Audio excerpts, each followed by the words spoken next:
Drama dugaan perselingkuhan Yuka, Jule, dan Safri kembali memanas setelah komentar pedas dari netizen yang budiman dengan akun @NataliaPujiAstuti ramai dibicarakan. Komentar tersebut muncul tidak lama setelah Yuka memberikan klarifikasi di podcast Dr. Richard Lee yang sebelumnya sudah dibahas publik.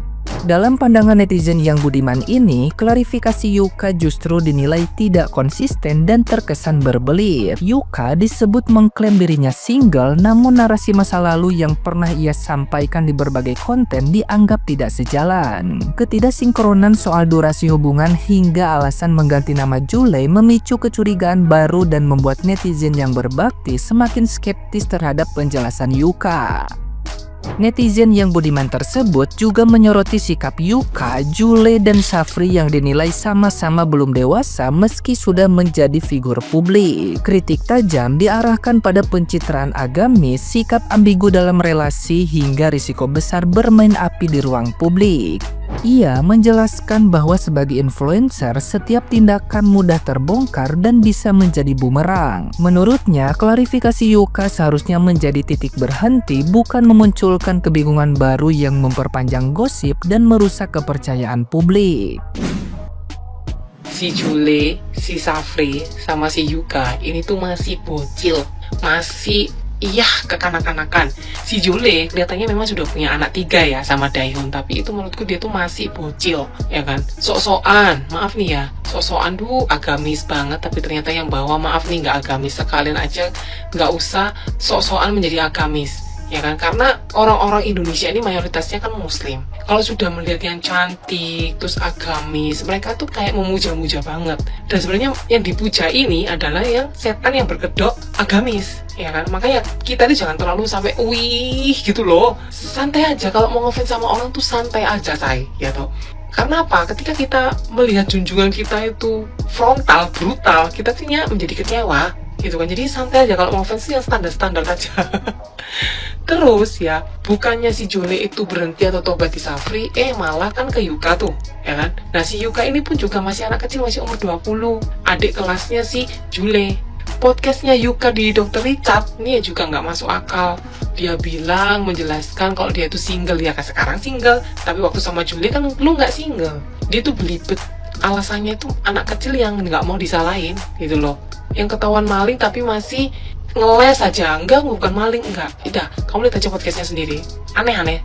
Bilang sama ayah mantan pacarnya Yuka itu pacaran cuma 5 bulan, padahal di konten lain dia bilang pacaran sudah 1 tahun. Pas diundang di pagi-pagi Ambil kalau nggak salah. Kan nggak konsisten tuh cowok, ya kan? Terus bilang kenapa kok namanya Juli diganti Zaki supaya menghargai perasaan ayah. Lah, kalau kamu nggak ada apa-apa sama Juli, yang ngapain diganti? Nak ding-ding. Kamu tuh alasanmu tuh nggak pinter belas. Makanya kalau nggak pinter jangan coba-coba selingkuh, jangan coba-coba main api, ketahuan begonya. Orang selingkuh tuh harus orang yang expert. Ya toh? Kok malah ngajak? Udahlah. Terus si Juli juga.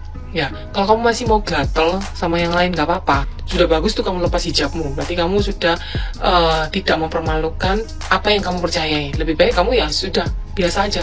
Ya, biasa aja. Kalau kamu mau menjajah, ya kalau kamu mau menjajah itu sekalian sama itu bos-bos. Menjajah sekaligus dapat uang. Sekalian jadi ani-ani. Sekalian. Cuma sambil menyelam minum air juga. Nanggung kalau kamu sama berondong-berondong gak ada duitnya. Sekalian tak cari pisan. Terus si Safri ini juga lucu. Dia posting sama teman-temannya, thanks untuk supportnya. Ini aku bingung, ini teman-temannya support yang mana? Support yang ketika dia menjadi selingkuhan, atau support ketika dia diselingkuhi? Gak paham ya. 3 orang ini tuh 3 serangkai gak jelas. Lebih baik di dokumenter menjadi kisah nyata Indosiar. Ternyata aku yang diselingkuhi juga menjadi selingkuhan atau apa gitu. Itu diangkat di kisah nyata Indosiar. Jadi gosipku di sini bukan membenarkan aku. Nanti Kak Natali ini gosip-gosip belum kayak dia bener aja. Ya memang aku juga dulu pernah double gitu. Tapi yang menjadi pengecualian di sini kan kalian tuh semua sudah konten kreator dan menjadi konsumsi publik. Sebaiknya kalau mau melakukan sesuatu, apalagi yang berbau-bau kayak selingkuh itu harus benar-benar, kalau bisa itu jangan dilakukan gitu. Karena itu nggak tahu, bisa aja ketahuan gitu loh. Meskipun kalian sudah menutupi rapat ya, bisa aja ketahuan. Apalagi kalian tahu FYP, orang yang nggak terkenal pun tiba-tiba bisa FYP karena bukti perselingkuhan gitu loh. Jadi perselingkuhan ini adalah kejadian yang dimana Tuhan tuh cepat menunjukkan. Jadi kalau misalnya kayak aku dulu pernah double, sekarang ya sudah apa ya, kayak wah, yang penting tuh tujuannya sekarang tuh cuan gitu ya, nggak mikirin yang double gitu. Mungkin kalian sudah masih di era muda, ingin mencoba sesuatu, ingin double sekalian biar tuanya berhenti, ya bisa aja berpikiran seperti itu. Tapi kalau direncanakan seperti itu malah menjadi kayak bumerang gitu. Kalau mau double tuh ya netral aja, natural aja gitu. Nanti tua-tuanya sendiri itu akan berhenti sendiri. Tapi kalau kalian direncanakan, itu akan menjadi buah si malakama. Belum tentu nanti tuanya tuh berhenti gitu. Ya menurutku kalian 3 anak muda, lebih baik kalian stop aja. Juli misalnya kamu memang Mbak Safri, ya Mbak Safri. Kalau Mbak Yuka ya Mbak Yuka. Kalau enggak ya enggak, ya kan.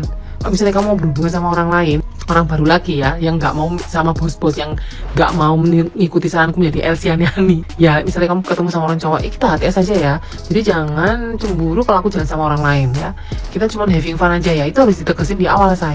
Ya jangan kamu memberi harapan orang itu biar orang itu ngasih kamu sesuatu kayak uang, tas mahal atau apa, dibayari apa. Tapi kamu masih sayangnya aja, jangan. Jadi perempuan itu kalau misalnya mau nakal pun harus punya harga diri. Orang nakal punya harga diri nggak ya?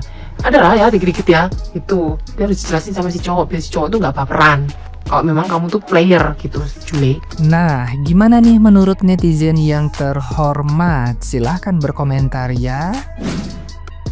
Teruntuk klarifikasi Yuka dan Jule, lu lebih ke mengklarifikasi kalau misalnya gue pengen nikahin Jule dan gue beneran suka sama Jule. Jujur itu yang gue dapetin sama gue nonton nih. Jujur, kayak ini bukan klarifikasi, ini lebih ke kayak pernyataan kalau misalnya gue masih sayang sama lo Jule.